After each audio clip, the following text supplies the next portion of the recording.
Good morning students. Today we are having very short class. Just two structures we'll study today and that are first the structure of ova just after ovulation or before fertilization. Then the structure of the male gamete which is sperm. In this we'll study about the structural details, the enzymes present from in these two structures and the diagrams, you can see the diagrams are not proper.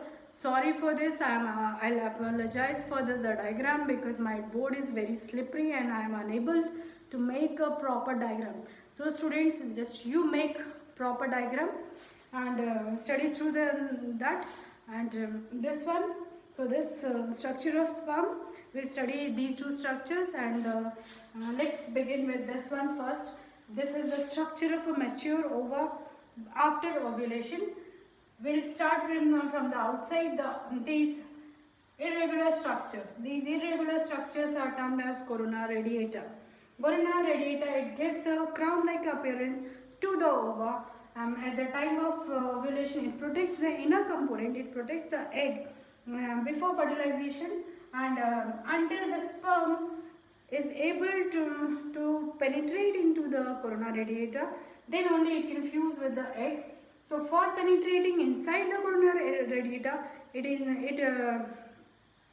is necessary for the sperm to have some hydrolytic enzymes and then only it could penetrate inside. Then next to the corona radiata, I have given this dotted appearance is the clear. It is also a part of this outer covering. That is a corona. It is a part of corona radiata, but since it is clear or transparent, so the term is for this is zona pellucida. Zona pellucida and corona radiata are the two protective coverings for this. Next to this is a previtelline membrane. Previtelline membrane, and this one is a previtelline membrane, and this just the inside is the one is the plasma membrane. So between the plasma and the previtelline membrane, there is a space which is perivitelline space. This is the structure, very simple structure. Outer two coverings, outermost is the zone corona radiata. It releases the clear transparent cells which is zona pellucida. Then perivitelline membrane.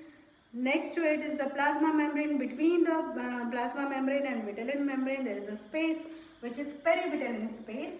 And the size of the ova. Size of the ova is 0.15 mm in diameter. So that is, this complete is not on the board. Actually, it is 0.15 mm in diameter. So this complete structure, role of these are that inside this it is the egg which is haploid. It is haploid which is having haploid nucleus.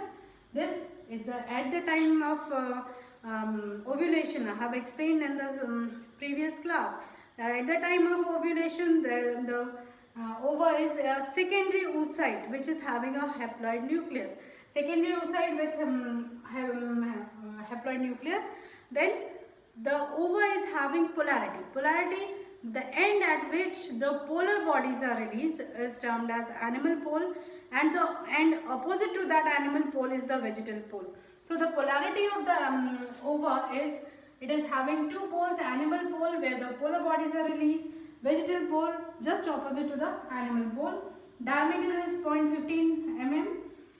Three layers. Outermost is the corona radiata, then the zona pellucida and vitelline membrane, plasma membrane, between plasma membrane and vitelline membrane, the perivitelline space.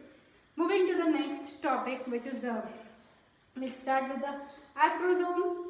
Then the next piece is, it is having actually three major components. The upper one, which is the oval structure, somehow oval. It is the head part. This tubular part is the middle piece, and the long structure,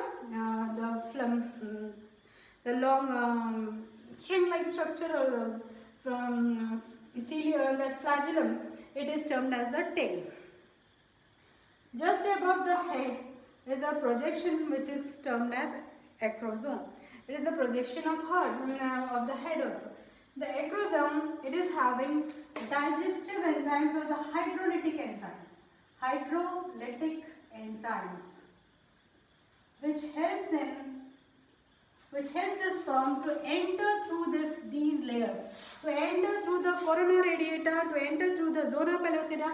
The enzyme, not zona pellucida, to enter through the corona radiata. These hydrolytic enzyme penetrate through the corona radiata, which shows indications for the fertilization and results changes in the zona pellucida. Entry of sperm that hydrolytic enzymes enters. Hydrolytic enzymes help the sperm to enter through the corona radiata. It results in the changes in the zona pellucida region or thickening of the zona pellucida for the implantation to the uterine wall. So various changes in the zona pellucida after the entry of sperm through the acrosome inside the corona radiata. Next, in the head there is the DNA. DNA is present here inside the head region, and it is a major portion of the head. The nucleus, the DNA is very concentrated inside the head region. The next to this is the neck. Neck part. The neck of this is, it contains the neck part. It contains the microtubules or the distal and proximal centrioles. I've written here this one in the neck piece. In the neck piece, the proximal and distal centrioles are arranged at the right angles to each other. And they release from one of the centriole. A microtubule is released which runs throughout the middle piece and forms at the end it forms the tail or the flagellum. This one, in the middle piece, mitochondria is present. Mitochondria, it releases the respiratory enzymes. It releases the energy which is necessary for the sperm to enter. As the sperm needs energy to enter inside the ova to fertilize with it, to reach up to the ova, it needs energy, and that energy is produced by the respiratory enzymes released by the mitochondria. So this is in the middle piece. In the tail region, tail is released from the neck. The microtubule which runs along the middle piece formed from one of the centriole in the neck region up to the entire tail, and the arrangement of microtubule in the tail is just like cilia or flagellum, which is 9 plus 2. 9 plus 2 arrangement of microtubules in the tail. Here I am repeating all this structure. It is having 3 major components: head, middle piece and tail. In between middle piece and tail is a small neck region. At the top is the acrosome. Acrosome is a part of head, and it releases an enzyme, hydrolytic enzyme, which helps the sperm to enter into the ova through the corona radiata. Entry of sperm into the corona radiata results in changes in the zona pellucida for the process for implantation. Then in the head, nucleus is present. Concentrated DNA is present inside the nucleus, and the head region, neck. Inside the neck, the arrangement of centrioles. Centrioles, which is responsible for the cell division. So, cell division process is controlled by the neck region, in which the distal and the proximal centrioles are arranged at right angles to each other, and they release a microtubule which runs along the middle piece. In the middle piece, these are the mitochondria. Mitochondria releases respiratory enzymes. By the process of respiratory enzymes, energy is released. That energy is required by the sperm to enter into the corona radiata to reach up to the ova.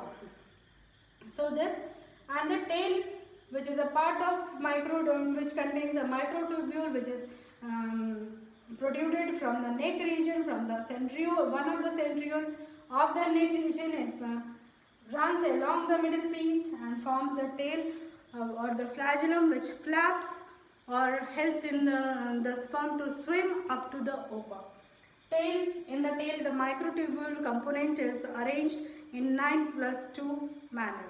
This is all about the structure of sperm and ova. Thank you students for attending the class.